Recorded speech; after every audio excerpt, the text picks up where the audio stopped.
Hello guys, आज हम पढ़ेंगे लुसेंट का तीसरा क्लास आ गया है। तो ये आज हम पढ़ेंगे, क्या पढ़ेंगे? वेदांग एवं सूत्र। तो ये हमारा आज का है, ये तीसरा क्लास है। तो चलिए वीडियो को स्टार्ट करते हैं। अगर ये वीडियो आपको अच्छी लगे तो चैनल को लाइक शेयर सब्सक्राइब करना बिल्कुल भी ना भूलें। वेदों को भली भांति समझने के लिए 6 वेदांगों की रचना हुई। ये हैं शिक्षा, शुद्ध उच्चारण शास्त्र, कल्प, कर्मकांडीय विधि, निरुक्त, शब्दों की व्युत्पत्ति का शास्त्र, व्याकरण, छंद व ज्योतिष। ये क्या है? वेदांगों को भली भांति समझने के लिए कितने कितने वेदांग हैं? 6 वेदांग हैं। पहला क्या है? शिक्षा। दूसरा क्या है? कल्प। तीसरा क्या है? निरुक्त। और व्याकरण, छंद, ज्योति। ये कितने हैं? ये 6 हैं। 6 वेदांगों की रचना हुई है। तो ये देखिए, शिक्षा का क्या है? शुद्ध उच्चारण शास्त्र, यानी कि शिक्षा का मतलब शुद्ध उच्चारण शास्त्र। कल्प का मतलब होता है कर्म कांडीय विधि। निरुक्त का मतलब होता है शब्दों की व्युत्पत्ति का शास्त्र। व्याकरण मतलब होता है छंद व ज्योति। तो ये देख लीजिए, वेदांगों का सूत्र है, वेदांग एवं सूत्र हैं। तो चलिए ऊपर देख लेते हैं। वैदिक साहित्य को अक्षुण्ण बनाए रखने के लिए सूत्र साहित्य का प्रणयन किया गया है। स्रोत गृह तथा धर्मसूत्र के अध्ययन से हमें यज्ञ विधि विधानों, कर्मकांडों तथा राजनीति विधि एवं व्यवहारों से संबंधित महत्वपूर्ण बातें क्या हैं? ज्ञात करते हैं। आइए इसको समझ लेते हैं। मतलब वैदिक साहित्य को अक्षुण्ण बनाए रखने के लिए क्या है? अक्षुण्ण बनाए रखने के लिए सूत्र साहित्य का प्रणयन किया गया है। स्रोत गृह तथा धर्मसूत्रों के अध्ययन से हमें यह यज्ञ विधि विधानों, कर्मकांडों तथा राजनीतिक विधि एवं व्यवहार से संबंधित महत्वपूर्ण बातें क्या होती हैं? ज्ञात करते हैं। प्रमुख सूत्रकारों में गौतम बुद्धियान, अपस्तंभ, वासिष्ठ आदि के नाम विशेष रूप से क्या है? उल्लेखनीय हैं। तो क्या है? सूत्रों में गौतम धर्मसूत्र सबसे प्राचीन माना गया है। कौन सा? क्वेश्चन पेपर में आ जाएगा, सूत्रों में सबसे प्राचीन किसको माना गया है? पेपर में आ जाएगा तो आपको क्या लगाना होगा? सूत्रों में आएगा तो क्या करेंगे? गौतम धर्म सूत्र, इस पे टिक मारेंगे, सबसे प्राचीन माना गया है। हम नीचे देख लेते हैं पुराण। तो पुराणों की संख्या कितनी है देख लीजिए। विष्णु पुराण, मत्स्य पुराण, वायु पुराण। विष्णु पुराण में क्या संबंधित है? किससे संबंधित है? ये मौर्य वंश से संबंधित है। मत्स्य पुराण आंध्र सातवाहन वंश से संबंधित है। वायु पुराण गुप्त वंश से संबंधित है। तो सबसे पहले हम कौन सा देखेंगे? केवल पुराण देख लेते हैं। भारतीय ऐतिहासिक कथाओं का सबसे अच्छा क्रमबद्ध विवरण पुराणों में मिलता है। किसमें मिलता है? पुराणों में मिलता है। इसके रचयिता लोमहर्ष अथवा इसके पुत्र उग्रश्रवा माने जाते हैं। क्या माने जाते हैं? उग्रश्रवा माने जाते हैं। इनकी संख्या कितनी है? 18 है, जिनमें से केवल 5 मत्स्य, वायु, विष्णु, ब्रह्मा एवं भगवत, ये क्या है? भगवत में ही राजाओं की क्या है? वंशावली पाई जाती है। किन किन चीज़ों में? 5 चीज़ों में। पहला क्या है? मत्स्य में। दूसरा क्या है? वायु में। तीसरा किसमें? विष्णु में। और चौथा है ब्रह्मा एवं भगवत में ही राजाओं की क्या पाई जाती है? वंशावली पाई जाती है। नोट्स में क्या दिया गया है? पुराणों में मत्स्य पुराण सबसे प्राचीन एवं प्रामाणिक है। पेपर में आ जाएगा पुराणों में सबसे पुराना पुराण कौन सा है? तो आप क्या डालेंगे? ठीक, क्या लगाएंगे? मत्स्य पुराण। ये पुराणों में है मत्स्य पुराण। इसमें 3 पुराण दिए हुए हैं, विष्णु, मत्स्य, वायु। तो सबसे पुराना इसमें क्या दिया हुआ है? इसमें ये दूसरे नंबर का है मत्स्य पुराण। ये तो पुराणों में सबसे पुराना पुराण कौन सा है? प्राचीन, यानी कि तो मत्स्य पुराण सबसे प्राचीन है। अधिकतर पुराण सरल संस्कृत श्लोक में लिखे गए हैं। किस में लिखे गए हैं? सरल और संस्कृत श्लोक में लिखे गए हैं। स्त्री तथा शूद्र जिन्हें वेद पढ़ने की अनुमति नहीं थी, किनको किनको वेद पढ़ने की अनुमति नहीं थी? पहले नंबर पे आ गया शूद्र और दूसरे नंबर पे क्या आ गया? स्त्री। मतलब पहले नंबर पे स्त्री और दूसरे नंबर पे शूद्र, जिन्हें वेद पढ़ने की अनुमति नहीं थी। वे भी पुराण केवल सुन सकते थे, पढ़ नहीं सकते थे, केवल सुन सकते थे।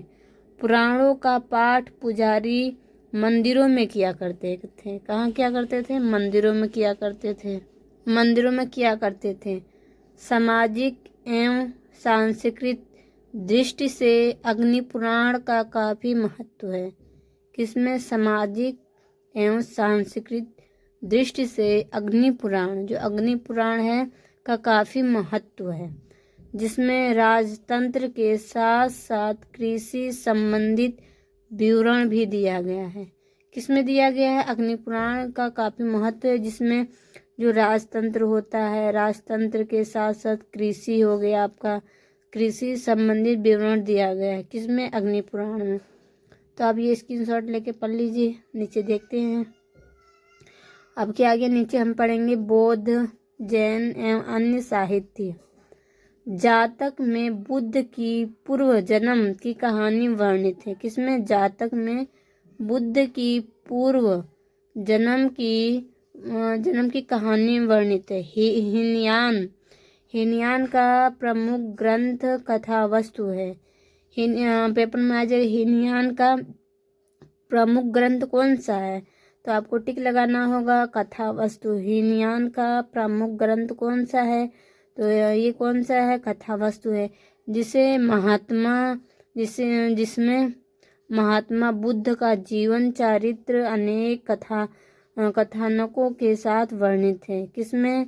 कथावस्तु है, जिसमें महात्मा बुद्ध का जीवन परिचय अनेक कथानकों के साथ वर्णित है।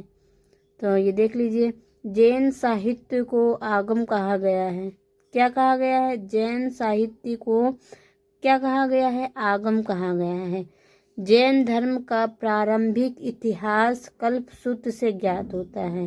पेपर में आ जाएगा जैन धर्म का प्रारंभिक इतिहास किससे ज्ञात होता है?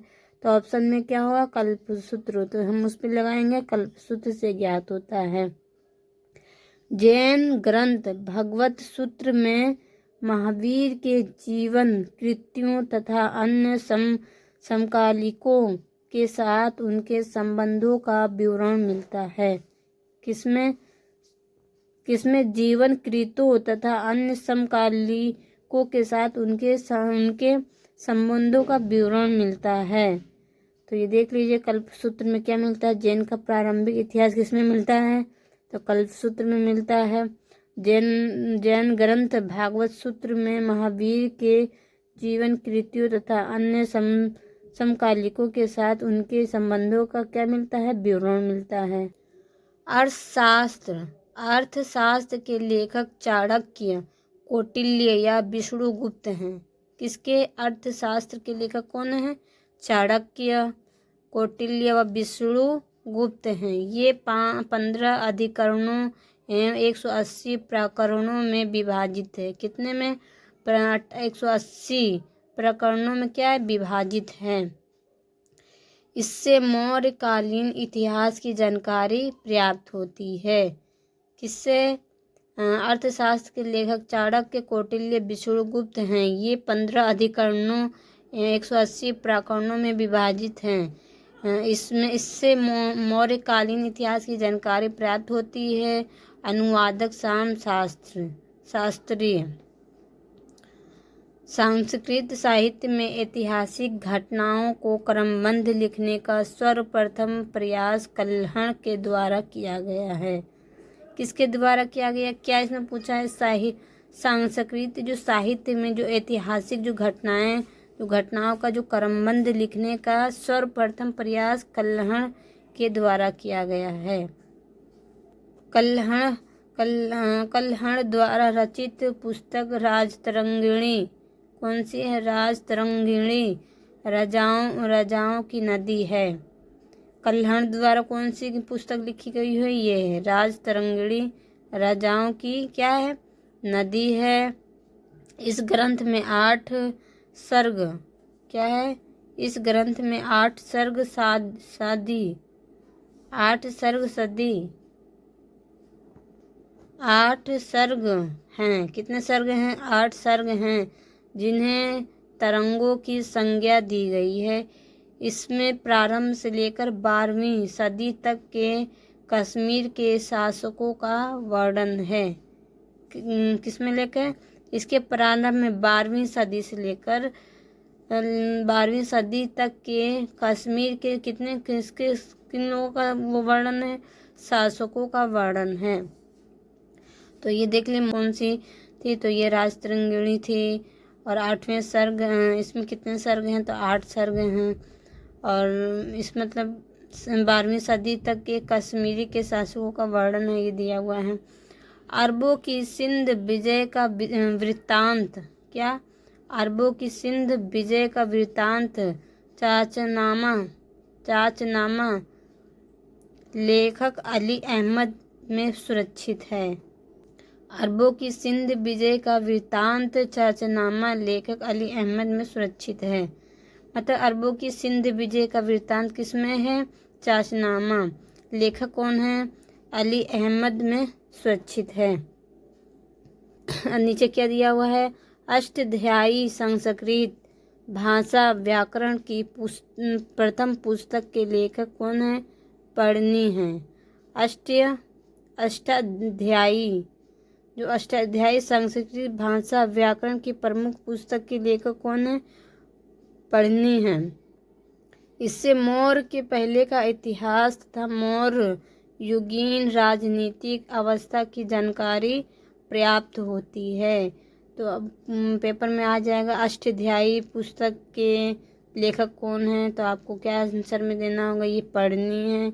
इसमें मतलब क्या क्या मिलता है? तो इसमें मौर्य के पहले का इतिहास मिलता है तथा मौर्य युगीन राजनीतिक अवस्था की जानकारी मिलती है। अष्टाध्यायी में पहली बार लिपि शब्द का प्रयोग हुआ है। अष्टाध्यायी में सबसे पहले किस चीज़ का प्रयोग हुआ है? लिपि शब्द का प्रयोग हुआ है। नीचे क्या दिया हुआ है? कात्यायन की गर्गी संहिता एक ज्योतिष ग्रंथ है। क्या है? कात्यायन की गर्गी संहिता एक ज्योतिष ग्रंथ है। फिर भी इसमें भारत पर होने वाले यवन आक्रमण का उल्लेख मिलता है। किसमें मिलता है? कात्यायन की गर्गी संहिता एक ज्योतिष ग्रंथ है, इसमें यवन आक्रमण का उल्लेख मिलता है। पतंजलि पुष्यमित्र शुंग के पुरोहित थे। कौन? जो पतंजलि हैं पुष्यमित्र शुंग के कौन थे? पुरोहित थे। इनके महाभाष्य में से शुंगों के इतिहास का पता चलता है। क्या पता चलता है? इनके महाभाष्य से शुंगों के इतिहास का पता चलता है। तो हमने इतना पढ़ लिया है।